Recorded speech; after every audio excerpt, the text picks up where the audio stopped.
सपने देखने वाली बहू। गुप्ता जी की बहू अंजलि को सपने बहुत आते थे। एक दिन सुबह सुबह जब अंजलि सोकर उठी, सासू माँ जानती हैं क्या होने वाला है?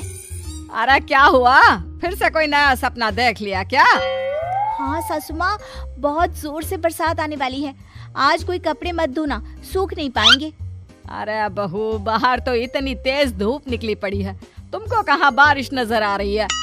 अरे मम्मी जी, मैंने सपने में देखा था बहुत जोर से बारिश होने वाली है, इसलिए बस आज कोई कपड़े नहीं धुलेंगे। अरे लेकिन इससे पहले भी तो कितनी बार तुझे सपने आए हैं, कभी कुछ सच भी होता है क्या? मम्मी जी, आप भी ना सपनों पर भरोसा करना चाहिए, भरोसा। अंजलि की सास उसकी कोई बात नहीं मानती, लेकिन उस दिन वाकई में शाम होते होते घने बादल आ जाते हैं और जोर से मूसलाधार बारिश होने लगती है। अंजलि, आज तो तुम्हारा सपना सच हो गया।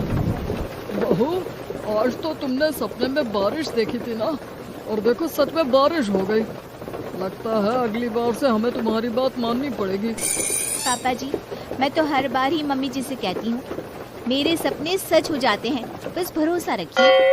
कुछ दिनों के बाद, अजी सुनते हैं, मुझे ना सपना आया था और सपने में मैंने देखा कि आपकी पूरी 1 करोड़ की लॉटरी लगी है। अरे कभी कभी सपना सच होना सही बात है, लेकिन हमेशा ऐसा नहीं होता अंजलि।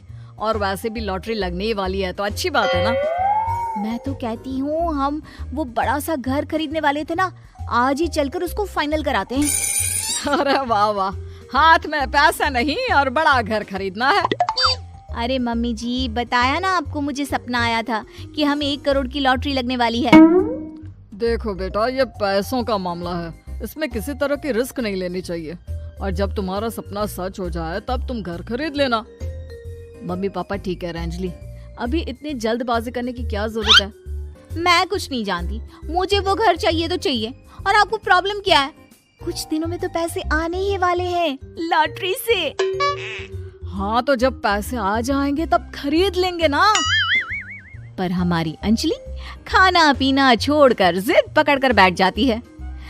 आखिर मजबूर होकर अंजलि के पति को उस घर को बुक कराने के पैसे देने पड़ते हैं। कई दिन बीत जाते हैं, लेकिन अंजलि के पति की कोई लॉटरी नहीं लगती। कुछ दिनों के बाद, तुम्हारे सपने के चक्कर में तो सब खराब हो गया अंजलि। ना लॉटरी लगी, ऊपर से बेकार में ही सारी जमा पूंजी उस घर को खरीदने में खर्च हो गई। थोड़े दिन तो इंतजार करो, अब ऐसा थोड़ी ना होता है कि आज सपना आया और कल आपकी लॉटरी लग गई। मैंने तो पहले ही कहा था, तुम्हारी बीवी को तो हर सपने पर विश्वास करने की आदत पड़ गई है। ऐसा भी कहीं होता है क्या? कुछ दिनों के बाद अचानक से अंजलि के पति के पास एक फोन आता है और पता चलता है कि उसकी 1 करोड़ की लॉटरी लग गई है।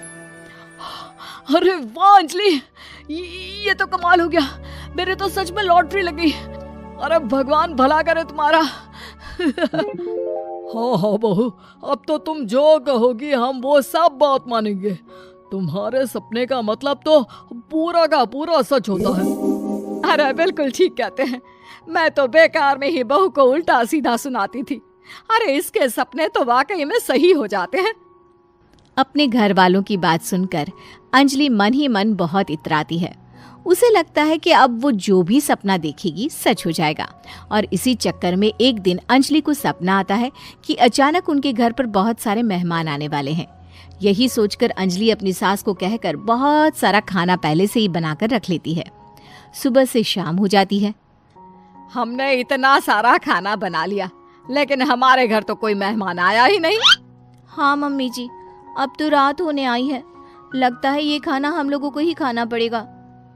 गुप्ता जी का परिवार पूरे 2 दिन तक उस खाने को खाकर खत्म करता है, लेकिन अंजलि की अपने सपनों पर भरोसा करने की आदत इतनी जल्दी छूटने वाली कहाँ थी। एक दिन अंजलि की सास अपने किसी रिश्तेदार के घर जाने के लिए कहती है, अरे अंजलि बहू, मैं जरा 2 दिन के लिए बुआ जी के घर जा रही हूँ।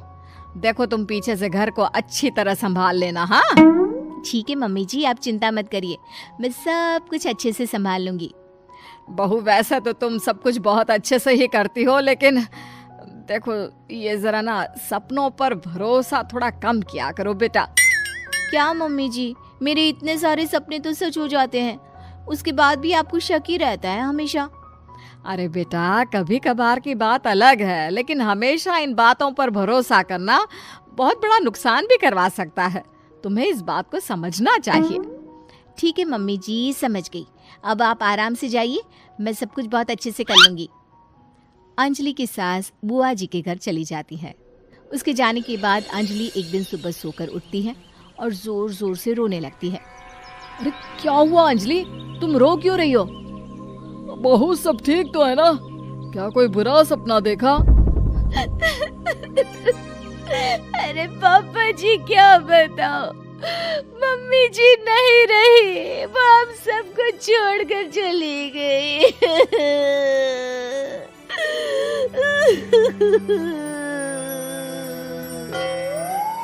छोड़कर चली गई? अरे क्या मतलब है? वो तो अपनी बुआ जी के घर गई है ना? पापा जी, सासू माँ बुआ जी के घर नहीं, भगवान जी के घर गई है। अरे अंजलि, सुबह सुबह कैसी बात कर रही हो? बुआ के घर गई है, कुछ नहीं हुआ है उनको। मैंने सपने में देखा था, मम्मी जी भगवान को प्यारी हो गई है। अंजलि का पति उसे समझाने की कोशिश करता है, लेकिन अंजलि के बार बार कहने पर वो भी इस बात पर भरोसा कर लेता है कि अब उसकी माँ दुनिया में नहीं रही। सारे गांव में ये खबर फैल जाती है कि अंजलि की सास की मौत हो गई। भगवान, अब हम क्या करेंगे? तुम्हारे सर से माँ का साया उठ गया। मैं तो कहती हूँ पापा जी, इनको बुआ जी के घर जाकर मम्मी जी की डेड बॉडी को ले आना चाहिए, तब तक हम उनकी अंतिम यात्रा की तैयारी करते हैं। अंजलि का पति अंजलि की बात सुनकर बुआ जी के घर के लिए रवाना हो जाता है। उधर अंजलि अपनी सास के अंतिम संस्कार की सारी तैयारियां कर लेती है। मोहल्ले के सारे लोग वहां पर आकर इकट्ठा हो जाते हैं। बहुत बुरा हुआ, मेरी सास मुझे बहुत प्यार करती थी, बुआ जी के घर गई थी। अरे हमको क्या पता था कि भगवान जी के घर जा रही है।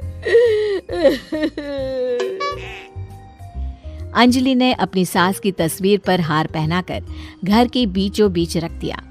सब लोग आकर गुप्ता परिवार को सांत्वना दे रहे थे। थोड़ी देर बाद अंजलि का पति घर आता है और साथ में अपनी माँ को भी ले आता है। अरे बहू, मेरी तस्वीर पर हार क्यों चढ़ा रखा है? सब लोग अंजलि की सास को देखकर डर जाते हैं। अरे आप लोगों को डरने की कोई जरूरत नहीं है, मेरी माँ जिंदा है। ये तो मेरी बीवी के सपने के चक्कर में हम लोगों ने अपनी माँ को मरा हुआ समझ लिया।